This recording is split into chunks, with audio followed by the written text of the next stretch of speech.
Alright, ladies and gentlemen, welcome to my Joseki lecture 13. In the last lecture, we covered what happens when white attach on top, right? Very, very annoying move if you're not familiar with it, but now you are, right?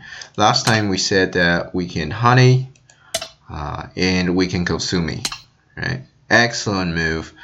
And white is pretty much having to play the c3. That's his best response. And there we go. We can just play very simple. We can play that, or we can play locally. It's no problem. And white obviously plays somewhere else. And that's just an equal game. So that's a Joseki, and then that's how you would defend against it. Today we will move on to something else.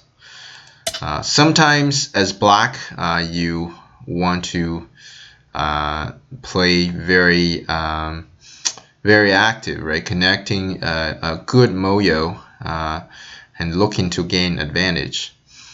White will approach, and there are many ways to play against white's approach. So today I would like to introduce you a very uncommon Joseki. That is very good to add to your repertoire, which is this P18 second line defense. Very, very interesting move. And obviously, if you're not very familiar with it as white, you might not know what to do. So let's look at a couple of variations that white can play out. The first thing that comes to our mind is to block at 018, and this indeed is an okay move that used to be a Joseki, but I don't recommend this move as white, and the reason being that black is now going to not play peacefully, right? Like you hope that black would play out like this, and then equal game, and we're gonna we're gonna just be peaceful, no wars and stuff. But black is looking for a war. He will go ahead and pincer you from the other side. And now white needs to treat the two stones. So how does he do that, right? Like it's just a little bit hard, right? If you jump out, I can probably play out this one, and then I can enclose my side and my corner in a very efficient manner. And that's a little bit hard to manage for white. So back in the days, they have this Q17 attached, but I personally really do not like it. Here, white will clamp here. Very nice move. Notice that black cannot run out, right? Like if you run out, white has this cut. And this is a very problematic situation now. If black rushes, white already laddered the stones. That's just game over. So what does black do? This is awkward. This is a ladder. So if black plays this one, white is going to turn here, right? After which this corner just died. And this is a terrible result for black, right? So we have to make sure that we don't push, right? This push is not going to work. Our best move is to patiently connect at R16. White will need to get out with the jump. Black wedges. White needs to Atari. And black connects, and white makes the tiger's mouth that connects everything. But now black can peep, and then black can get his corner very comfortable while still putting pressure on white's group. So this is how the variation ends, right? This is how the Joseki ends. But as we can see, that white has some weird shape going on, as well as the potential for being attacked, right? Like if you go like this, black can keep the pressure onto white. So I don't like white locally. This might still be an equal game, but I don't really understand. I would be very uncomfortable playing white in this situation is what I'm saying. Alright, so if I feel uncomfortable, I'm pretty sure some of you will feel the same way. Which is why I don't recommend you to block at 018. So, of course, this jump, right, is also not a great idea, because after this exchange, this 015, we're not sure what it's doing, but we're very certain that Q14 did a lot for Black's territory, right? So this exchange is just not great. So so we can't block, we can't jump. So what do we do? So here are two main variations. And I would only recommend one of them to my viewers, and let's see why. Let's first look at a very complicated variation. That is for white to counterattack. So Black will stay very consistent with being very aggressive by playing a kick. White extends, Black plays the Keima. He's looking for killing the 017 white stone. So white needs to get out. And Black now tries to kill the Q14 stone.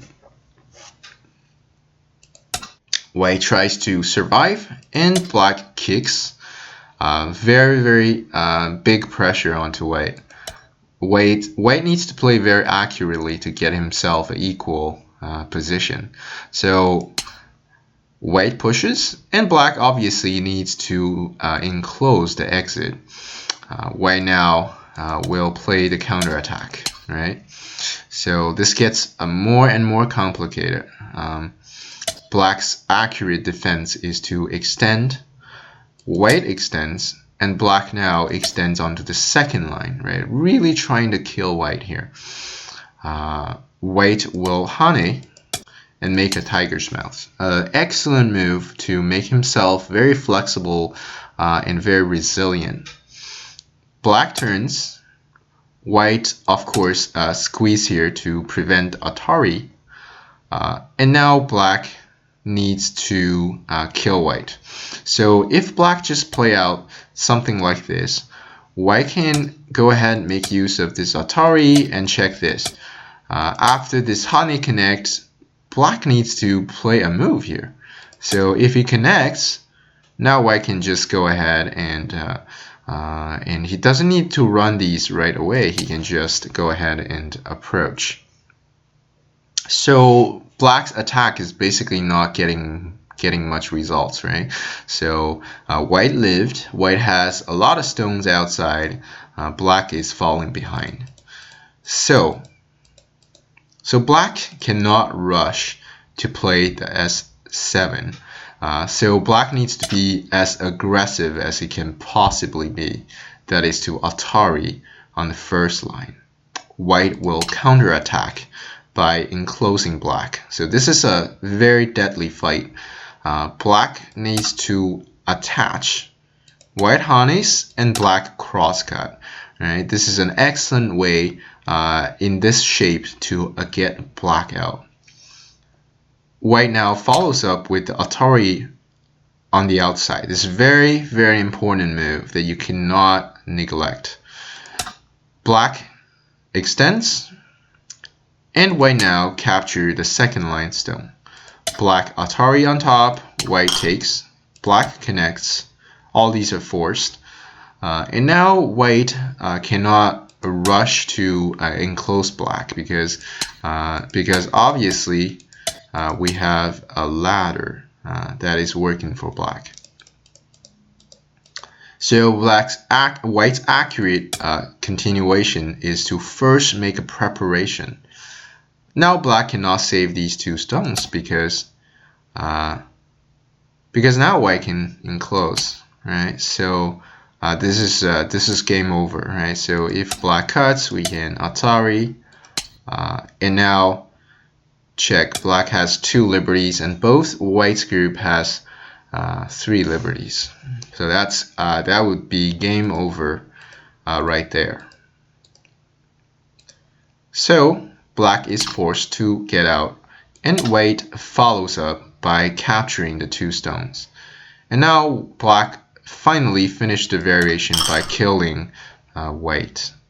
And white follow up with completely disjoin black's corner. So the result of this is slightly better for white, globally speaking. So white has 3 corners, and all what black has concentrates over here. So this is slightly better for white after the counterattack.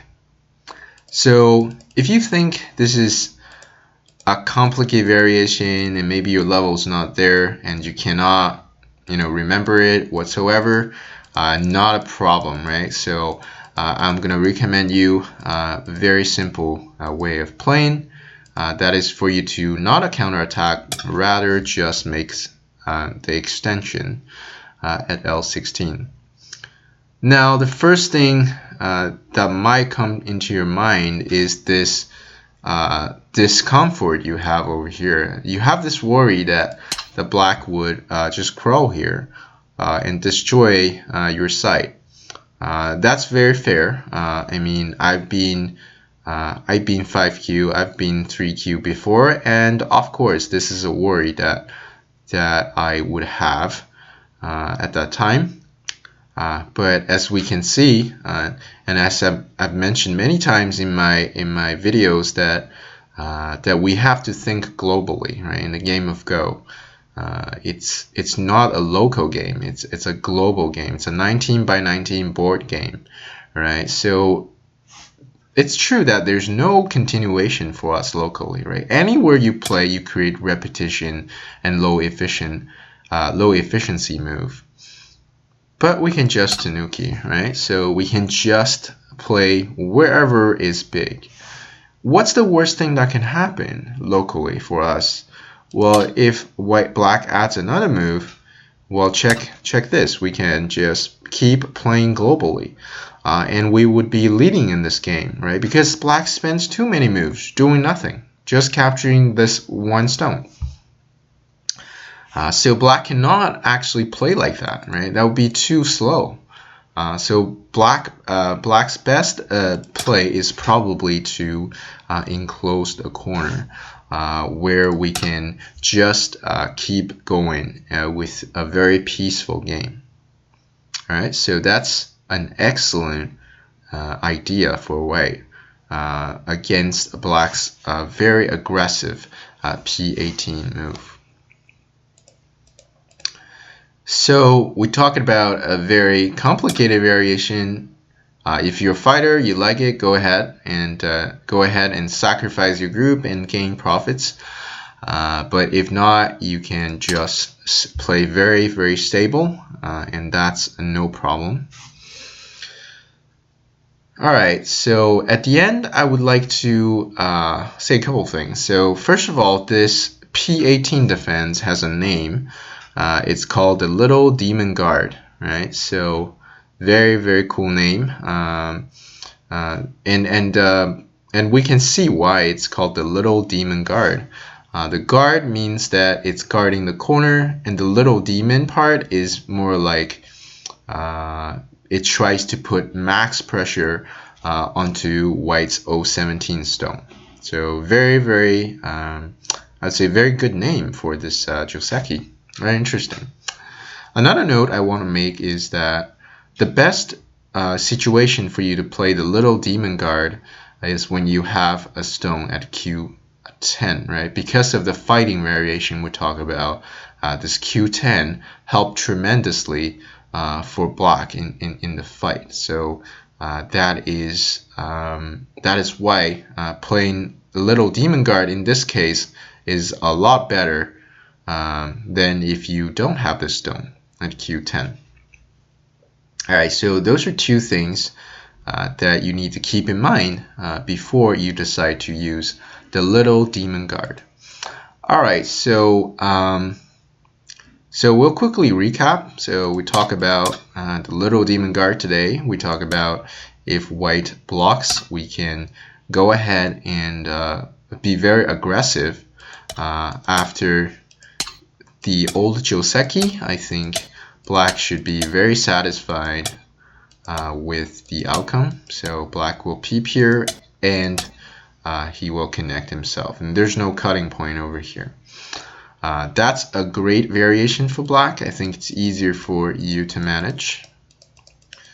And later on we mentioned that a fighting variation, this is the very long variation, so just to help you remember, we will go through it again. White extends, black plays the Keima, white escapes the 17 stone, and now black tries to kill, white jumps, black kicks, and we have white's counterattack, right? And then black extends, white extends, black extends. White makes a very flexible shape, black exchanges the second line, and now black goes for the kill, right? And that's the best move to play. White counterattacks, and black counterattacks. White needs to make a very important exchange at Q17 before anything. Black extends, white Ataris, black Ataris, white takes. Black connects, white pushes, black can't save the stone, so he turns. White captures, black takes the stone and kills everything here, but white ends up with a huge corner. So this is how it ends, and now as a follow-up, I would probably just play elsewhere as black, right? Or maybe think about putting pressure onto white's 2 stone. So still playable game for both sides. You can definitely study on some branch variations, but I'm presenting the most accurate variation locally. And finally, we said if you don't want to go into all that complication, go ahead and extend in black jumps, and then we can connect everything over here. And the game just keeps going black in. Go ahead and start playing somewhere else. There's no problem. It's still an equal game for both sides. Alright, so try out Little Demon Guard. It's a very, very cool move, and definitely adds a lot of flavor into your games. So don't forget to like the video and subscribe to my channel for more interesting Josekis like this. Thank you very much for watching, and I will talk to you guys in the next lecture.